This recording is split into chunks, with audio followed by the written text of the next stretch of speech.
into the drafting phase of our very first game in this best of 3, Malvinas Gaming versus Occupy Thrones. Now, Malvinas Gaming will be first pick here, I'm pretty sure. No, Occupy Thrones will be first pick here. We are seeing something slightly different than what we've seen in the past. The Fermies ban coming in. Now, with this being a best of 3, you kind of got to pull some of those cards out quick. You don't want to hold too many blows. You are in the lower bracket. Everything's on the line, but Lo Yi? I think we saw her once in the group stages, if I remember right. You know, that popped up, but again, it's not something that you're used to seeing, right? At least banned out here. But this just highlights how, you know, with teams from other regions and everything else, how their playstyles can differ, how it can vary. And still, with it being a dire situation for you where you basically have one life here that matters, this is the time where you pull out those tricks. This is the time where you pull out that strategy that might be your comfort that you're used to playing here, where, again, we've already seen kind of a trend established for M4's meta. But, I mean, aside from that Wan ban, Fairness once in a while, but the Lu Yi being banned is not something typical. On the other side, though, Malvinas taking out the carry, too, the carry, the joy, the glue. These are heroes that have just been all over the place, especially that carry. Well, personally for me, I'm just hoping to see a different blue side starter here. I'm tired of the Eves, I'm tired of the carries. I want to see something else. First, pick something exciting, and is this the excitement that I'm getting? Did I jinx it? Come on, lock it in. There we go. It's going to be Kaja, first picked on the blue side for Occupy Thrones. Now, it's not the Franco that we wanted to see. It is the Kaja again, which we still like, and it's just well-rounded. It's flexible. Of course, I feel like we've seen a lot more roam Kaja, but if you have to, you can move it around. Now, Malvinas Gaming going to respond by picking up the typical Yve, and they still have something else to follow. Do they go into a gold or a mid or a jungle here? I think they could possibly, we see them pick up the XP lane. That might be a viable option, whether you go to Lapu Lapu. Yuzhong has been highly contested as well. You still have actually quite a bit of options, but even going back on the first pick, the priority pick for the Kaja, I think the value's there just because you have an on-demand targeted ultimate, right? It's actually okay. And you can play around that because, again, this is a team that had very high average kills from the group stage despite not being able to win a game. So Kaja is a great start to hopefully taking this game number 1 here. The Grok pick to complement the Eve is there. We still don't know 100% how this is going to be played exactly, but still, with the next couple picks from Occupy Thrones, Valentina comes out here looking to take the real-world manipulation or the wild charge possibly, and also there's the Lapu Lapu being locked in. Personally, I'm taking it at face value, right? I'm seeing the Grok. How are we going to face check brushes? Well, they have a Kaja, so Grok just seems like a very natural answer for the time being. It might prove very vital later on because both sides haven't really shown what their gold laner is going to be. The Lapu Lapu, again, something that I would have expected Malvinas Gaming to pick up within the first rotation rather than the Grok. Rather interesting for me, but the Valentina is just always good into specifically against the Eve matchup. Later on into the game, it is a little rough in the laning phase, though. Like it. Ranger, that's a second pick, but it does hold a 100% win rate right now. So, I mean, if it's been working, maybe we will slowly start to see some more of this. The thing is at this point, I think they do, now with that being a damage dealer and not going your typical bulky jungler or even assassin jungler, I feel like he is a pretty easy target if the side of Occupy Thrones wants to pick up something, you know, like the Ling or an assassin. Yeah, the fact that they banned out the Yuzhong here, I'm guessing they could set up for something. They could set up for, you know, a shorter range marksman. There's a good chance that they just want to eliminate as many EXP laners because it feels like it's pretty, well, stable, or at the very least the roles are locked in. But let's not forget that the Grok can actually go into the EXP lane, and I hope that Occupy Thrones keep that in mind. But let's have a look at a quote coming in from Dragon, who is ranked first in damage dealt, shared at 26.9% amongst all EXP laners here in M4. So basically what that means is he likes to be scrappy, right? He likes to be in all those fights because honestly, if you look at XP laners, again, we're highlighting them even from yesterday or actually throughout the entire M4 tournament. They kind of play different two styles. It's either you're more focused on splitting those lanes, putting pressure around the map, or you really like to just be in the fight time after time.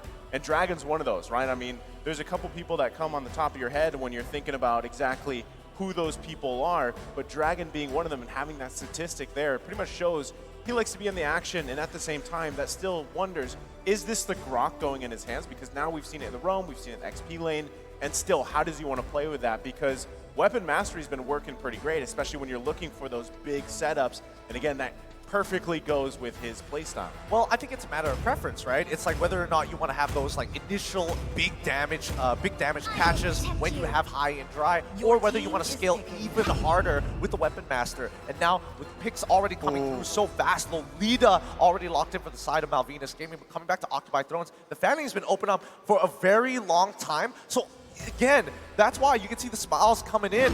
They know, hey, there's no way you can really lock us down anymore. Yeah, but they could still, or no, they've already got the Lolita. You're right, and it's going to be fair. I was just thinking, well, you can still flex the Grok, but no, they've already flexed the Grok. Lolita will be in the mid, and yes, when I saw that Cho get banned out by the side of Occupy Thrones, I was like, oh, we're getting an assassin here. We're definitely getting something highly mobile, highly moving, and this could definitely be the death sentence for Malvinas with that pick. The thing is, he's for the side of Malvinas. I'm trying to think if there's anything they could pick here to possibly lock that down. They do still need a gold lane. No, yeah, they still need a gold laner. Maybe a gold lane Saber. I was gonna say we could see something surprising here, especially because you have the Granger into the jungle already. It's gonna be the Lunox. So you were asking about it earlier in the previous series. Now we're gonna see it. I mean, you have the Brilliance to get away.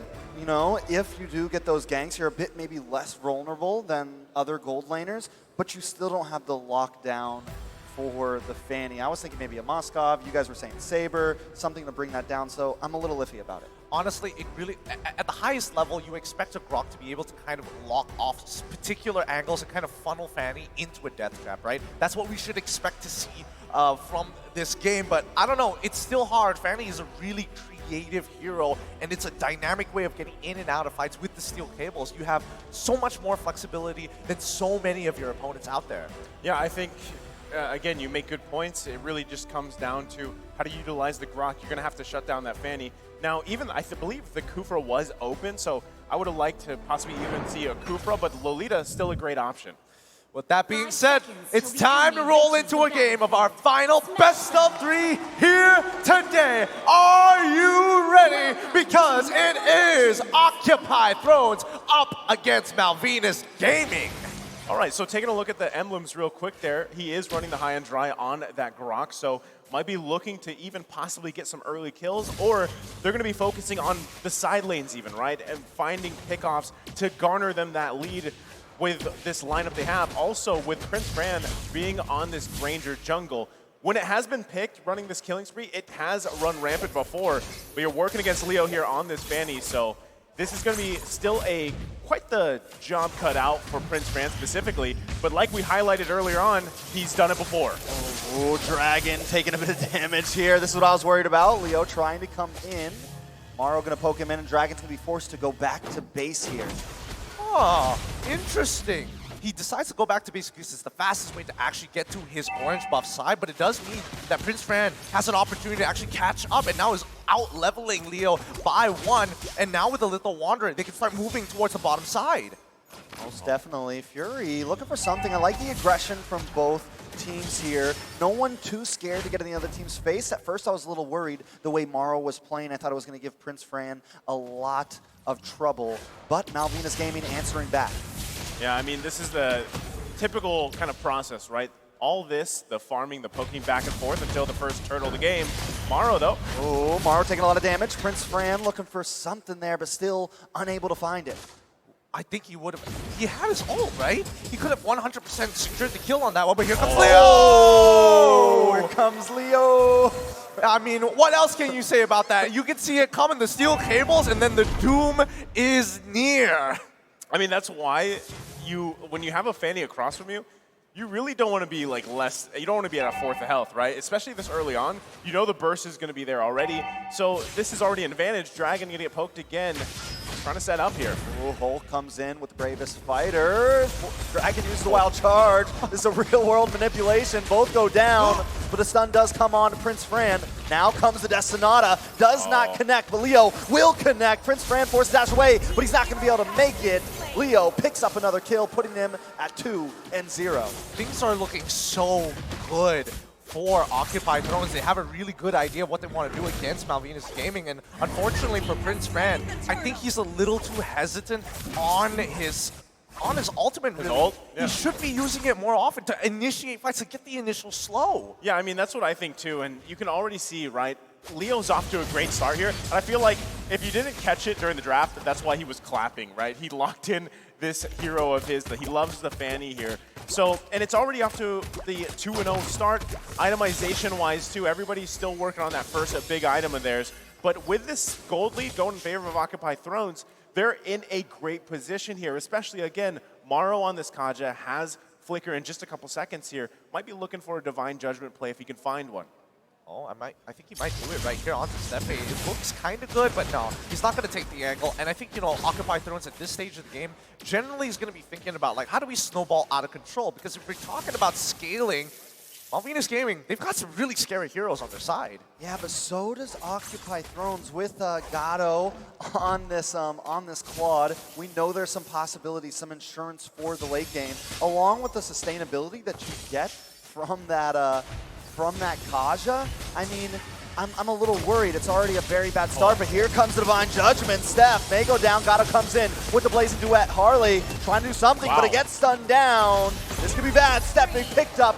Leo gonna find that kill. In comes the Bravest Fighter onto Harley, forced to go back under that tower, and Occupied Thrones is breaking down Malvinas. See, that's the frustrating thing with Granger, right? It was Fury one hit away, but you just couldn't angle enough to get it, and now on the bottom side, they're going to clear that out. Still, I think a big question is, where does this Lunox fit? How does it go along with the rest of the game here, right? Joel Crew having the mystery shop here, going to be working towards building those items as fast as possible, because that burst damage, especially from the Chaos Bolt's obviously pretty scary, even at this point in the game. Dragon, though, should be just fine.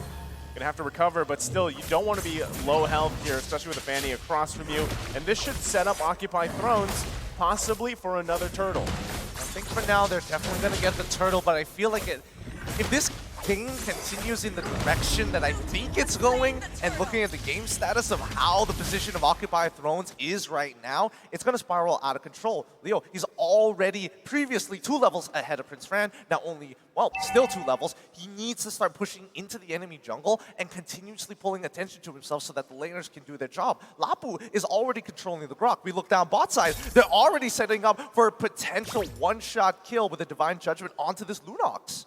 I mean, even looking at the items, right, you have Joel Crew finally getting that Clock of Destiny locked in here. A couple more items. Pretty much at this point, everybody has that first crucial one. A lot of Blades of Hephaestus as well across the board.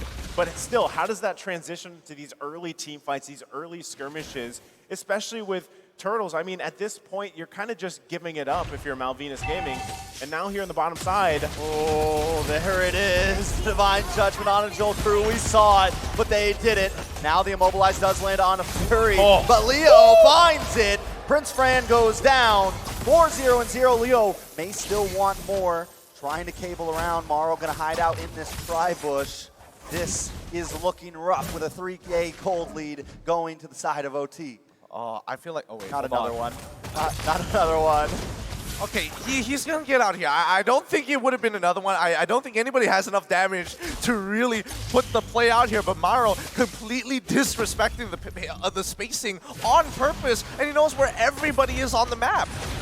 I mean, they're still going at it here, right? Maro in complete control. Top side, though. Dragon going to get taken down pretty easily. Leo's just unleashing. I mean, this is just a Leo show in the jungle, but still, you complement it so well once again with Maro on the Kaja here.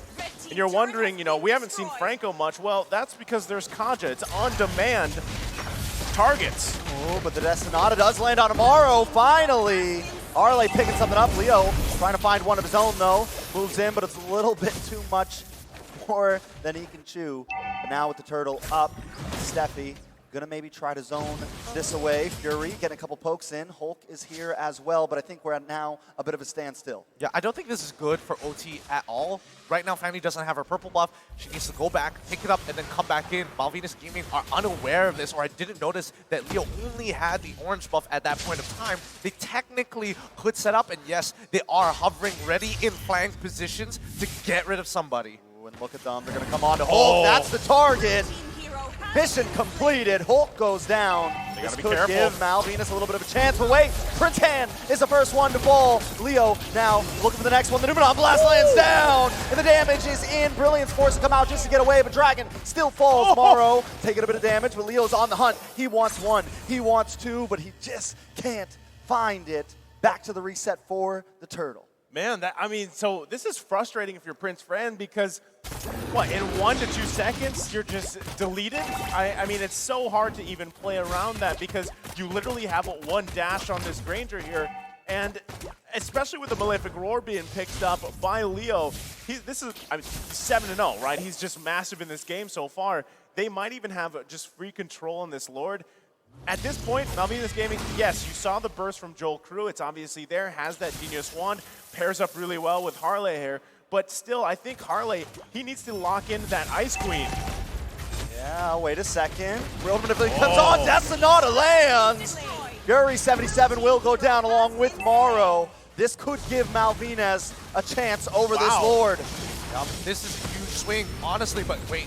Leo, don't do it! Leo wants to come in, trying to find the moment. Gato comes in with the Blaze Duet. Harley and Steffi are melted down, but Hulk is here with the bravest fighter, trying to lock on, but they're on the chase, and Hulk goes down. 2-for-0 trade currently. Gato forced to back off, but Malvinas Gaming know their health bars are low, and Leo's still in the field, so we're going to wait to get this Lord. That took discipline. I mean, you saw the Chaos Bolt was committed from Joel Crew. They whittled down the Lord, to less than half health? And they still pulled off Prince Fran, deciding to go on the members of Occupy Throne. Speaking of Prince Fran, almost gets caught down. Gato finds it. Numenon Blast does come down, lands on to Fury, but now they are out of the real-world manipulation. Oh, wait a second, big flicker! Dragon finds his connection, and Fury 77 goes down. Ladies and gentlemen, we got a bloodbath. Oh my goodness, Dragon, the difference maker right now. And I get where you're coming at. It does take a lot of discipline to pull back. I think Occupy Thrones made a smart decision of throwing bodies to actually try and chunk Malvinas Gaming as much as they can to get them off of that Lord. Their lead, their 3K lead, now only cutting down to a 2K lead. Oh, potential dive down bot side though. Oh, tries to get it off, but gets stunned. Wait a second, Morrow is here to help out, but wait, that's a little bit too much. Forced to back off, but he does save Hulk. I mean, these are great moments for Malvinas Gaming. Don't get me wrong, right? Even itemization-wise, they're finally getting some of the items they need there. Like I mentioned, Harley's got the Ice Queen wand now. Dragon picking up a BOD here. But still, all that happened, they don't have any turrets down, guys. They need to get space on the map here, and that's why you see them struggling so much to actually get this Lord. It was about a 4K gold lead for Occupy Thrones at one point, but they're still going for picks here. They're still trying to get kills because they know we don't have this objective control that we need, despite us winning some of these skirmishes. And even Occupy Thrones doing a great job at just keeping them there. Oh, this is bad. Dragon will get picked off, and that is huge. Steffi just wastes the Numenon Blast. That is a lot of material. A man and ult down. Malvinas Gaming going to be forced to back off here. Oh, I mean, Steffi had the right idea. He wanted to flicker in, but they're about to lose the mid-tier too. Leo getting away with too much. Way too much. And Malvinas Gaming, honestly, you can't stop him at this point. The snowball is huge for Leo. He just needs to convert it into a lead. Oh my goodness. Oh, Destinata does come in, lands on tomorrow, but still not enough damage. Lord, wait a second, conceal play. Does Steffi have something up his sleeve? Joel with the flicker in. Yes, lots of damage. Fury 77 goes down. Joel Crew wants to find Morrow. He finds him, 2 down. Lord down to about 20%. Hulk in the back line, focusing on to the rest, but he will fall next. Leo, though, does find Prince Fran, make that a double for Gato. It's 3-2, but the Lord goes to OT. The battle continues. Leo goes down, and now it's Gato all alone. I don't know if that's a fair trade for OT. You even see Leo, right, on the camera. He goes in, gets the retribution off, throws his hands up. Was it worth it? That's still the question here. Now, finally, Malvinas Gaming, out of that whole trade, they're finally going to get a couple turrets in the tier 1, get a little bit of space to work with here. itemization-wise too, it's now at least they're catching up, right? Occupy Throne still holding on, but Gatto's gonna get even scarier. He's already got those 3 core items for this Claude here, also running the Vengeance. So Malvinas Gaming, as the game goes on, they're really gonna have to be careful on how they pick these fights because again, you're relying on Dragon to find that Holy Mary, wild charge setup if he can, but still the interaction, you're also relying on Joel through with Harley. They gotta work on this Lord, get it cleared up, get a reset going here, and try to find picks here. I'm actually on the opposite opinion. I think Malvinas Gaming is like, all right, take what you want. As long as we're not too far apart and we hit critical mass, we've got a really good opportunity to turn this around because that's the power of Lunox, who just scales to almost infinity here and makes it really difficult for Gatto, who has to take vengeance just to keep himself alive against... Whoa. No way. Just when we thought Leo fell off, the damage is still there at 13 minutes. Okay, bit of a breather there. Hulk should be able to get out, but yeah, Joel Cruel now with 4 full items. Gatto, he's got to be really careful. See, that's the thing that's kind of scary though with if you're Malvinas Gaming is whether it's Leo, whether it's Maro, there's so much potential in them to find anybody from Malvinas Gaming and make it a numbers advantage, right? The pickoff potential is huge because if there was even follow-up from that, Leo got Prince Fran down to 1 HP pretty much. And even if you take Prince Fran out, hold on. Well, speaking of freaking someone off, Dragon will go down. Steffi wants to find it. Destinata does not connect to anyone, though. Neither does that Numenon Blast. Harley brings it out, but wait a second, the response. Oh. Full man Numenon Blast! And Malvinas Gaming is wiped. Nothing but Harley left. That was a huge response for Fury. Can we get a replay on that? We need a replay. What fancy footwork, steel cables coming up, man. Harley is gone. We all know it was happening. And wait, Harley survives, and they already sacrificed one. But this game should be done for. I don't know. Harley doesn't have it. Well, no, they do have the ult. They're going to be able to stop it. Maybe wipe this out. Hulk trying to find it. The base takes a lot of damage. Dragon comes out. The response is there. And now OT is on the run. This is going a little bit longer, ladies and gentlemen. Oh no! I mean, it started with Leo cabling into his death, and unfortunately, everything was clear there with Harley, and now the Lord is up here. Is Malvinas Gaming gonna turn this game around? I don't know, this Lord should be able to go to them, and with the death counters being so long, they're going to be able to reclaim the map position. It was supposed to be over, but Malvinas Gaming is still in the throw. I can't believe that just happened. I am at loss for words at this point. And if Occupy Thrones lose this game, a lot of uncomfortable looks are going to be shown at Leo for what he did. Oh boy. Let's see how this is going to go because this is the point of time where Malvinas Gaming is really going to bite back. Their Granger, he finally has a decent number of items. Most importantly, we're looking at Joel Cruel, who's got everything down.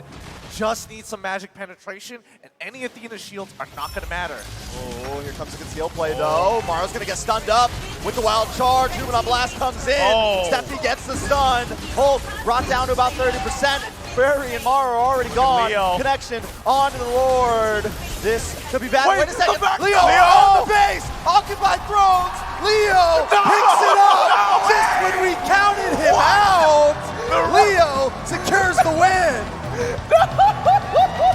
Well, they're gonna love that.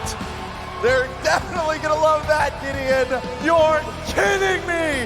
You're kidding me! They have done it for a potential blunder. Leo's like, don't worry, I got you. I'll bring it back by myself. Well done. GG, well played to Occupy Thrones. All part of the plan. That's all. I mean, only an M4, guys. Only an M4 do we see the plays like that happen. Leo, that's all I got to say. Leo. I mean, he had a, let's be honest, he had an amazing game up until that moment, and then just completely made up for it there, able to secure it. What a match here. You can see how happy he is about it. Oh boy, I love the fact that he was doing it. He knows what he did. Was it all planned from the beginning, or did only the end matter there? Occupy Thrones is going to be very happy with that win. I got nothing but smiles right now, guys. I mean, this is what we're here for. The games like that. I love it. What a great way to just continue on to the night right now. Oh boy. I don't know. These are very interesting games, and by far the most interesting one we've seen so far. And not to mention, this is the most number of backdoors I've seen in an M series in a very long time. Yeah, and I mean, you think what you want at home, right? It's a strategy. If it wins a game, right? And it's something too that, again, you're so happy with the defense that you had, and then it gets taken out. Yeah, just like that. But honestly, I'm very curious to see how the analysts are going to break this down. Good luck, boys. Take it away. Leo, what a backdoor, dude! That was amazing. Wrong Leo. Wait. Occupy you don't pay Thrones attention? steals the game from right underneath a possible comeback, an almost inevitable defeat, but again, through a very well orchestrated backdoor victory with his Fanny, Leo of Occupy Thrones helps secures the match point. At your service, my name is Leo. At the analyst stand alongside Mirko and LaFell, and we're breaking down game number 1. Let's talk through and start with the draft. Man, honestly, from the drafts, for us, it feels like the big question was on the Lunox, right? Because the Lunox pick, we know what it was for. It was really to melt down the Lapu, but is it worth? Here's the thing, right? We're gonna look at the itemization. I feel like this is the moment we can talk a lot about the drafts, because looking at the draft, it's like we're looking for synergy. We're looking at why, because every single hero, there is a purpose for it. And looking at the draft from Malvinas Gaming, having the Granger, you want a lot of pressure in early stages of the game. And even Gideon said is like, why are you saving your ults? Just let it out and then try to get something for it. Because in this game, Malvinas Gaming, looking at how they play, doesn't really synchronize with how they drafted. Yep, and Occupy Thrones, the way that they drafted was, I guess, very fundamentally sound. There was so much catch and so many backup plans. And if you're gonna look at that first pick, right, that Kaja, I've spoken to Maro many times leading up to this knockout stage bout, and he prefers other heroes. But the fact that the Kaja was their first pick made it all the more evident that they had a plan going into this game 1. It really showed, right? They really wanted to stop that real world manipulation. Here in this game, Harley was untouched. But again, those picks coming in from Maro on the Kaja were the difference makers. You saw on the Grok as well, they were able to catch so many times, and without a front line, you know, Harley's gonna really struggle. Honestly, it is amazing, right? Because Harley using the Eve, a lot of people want to come on his head, but they could not do that. Like, the moment they want to do that, like, just goes out, and Dragon as well, providing so much cover, but still, it wasn't enough. And all because Occupy Thrones, like you said, has so many options. Yep, given the fact that the heroes that Occupy Thrones have picked up to, again, answer what Malvinas Gaming put on the board here, these are the metagame predators. These are the metagame boogeymen, boogie people. The Grok, the Eve, the Lolita, and I think it came into something of understanding between Occupy Thrones members that, again, as our friend Naisu said, They practice their minds off. Coach Mundo jumped in about a week or so before they flew out, and I did not expect for Occupy Thrones to have unlocked their potential this way. They've improved so much since the group stage, man. Even the skirmishes there, it felt really messy, but Leo was able to make it work. They really like these messy team fights because, hey, that's how they get it done. By the way, we love you, Naisu. You're an amazing person. Looking at the upcoming games, I just want to see Malvinas Gaming, their draft, be a little bit more synergistic. Yep, and thinking about how they'll do that, we're gonna go ahead and throw it over to our MVP. Let's give it up for Leo. From early to mid to late, he had something new to show us on his Fanny. That was amazing. 69% kill participation. Why are you looking at me? It's a great number. Your name's Leo too, Your man. name I'm is just Leo. saying. But honestly, right? Yes, I agree. Gideon, we all would have looked at Leo funny if they didn't end the game. If it actually ended up with Malvinas coming back, that would have been crazy. But Leo, hey, he was like, I know. I know what I'm doing. uncomfortable. I'm uncomfortable right now. Hey, it's okay, man. We're here to protect you. Or not. I mean, it depends how the night goes. Depends how Leo performs. Yep, and they are one game away from taking the W and moving on through the lower bracket. Now this brings us to what Malvinas were to do. Again, it's very rare that a Fanny comes through the draft, right? But we'll see here in the heat map exactly the kind of pressure Leo was putting on their opponents. This is the first 5 minutes. It's always interesting looking at a Fanny heat map because you always see like some places that is like emptied out just because of how many, you know, you're just flying all around. So even the heat map API is like, how do we track this? Honestly, looking at it again, right? Leo, he picked up the Fanny around like the later stage of the it's draft, like the and it just became really hard for Malvinas because they've already drafted a roamer, and they just didn't have any more lockdown heroes to really go up against Leo. That's why he was able to really dictate this game. And I think the answer for Prince Fran was a lot like that meme, if he dies, he dies, right? It's so hard to play a Granger when you have a Fanny that is so thirsty for violence, much like Arashi, much like Leo here. What was that, 9-2-2? Yes, I mean, like, here's the thing. It's hard to play Granger in general just because you have to aim all of your shots, but it's even harder when someone just comes to you and denies you of any HP. It's not fair. It was also a high and dry Fanny, so you were, I mean, the Granger pick really fell flat there after the Fanny pick because of just how much pressure they could just put onto the enemy jungle. It was constant invades, and even in neutral objectives, Granger can't really outdo a Fanny. Hoping for the best for Malvinas. Just throw it back to the desk. I was very much hoping that we could just stay there just a little bit longer, just enough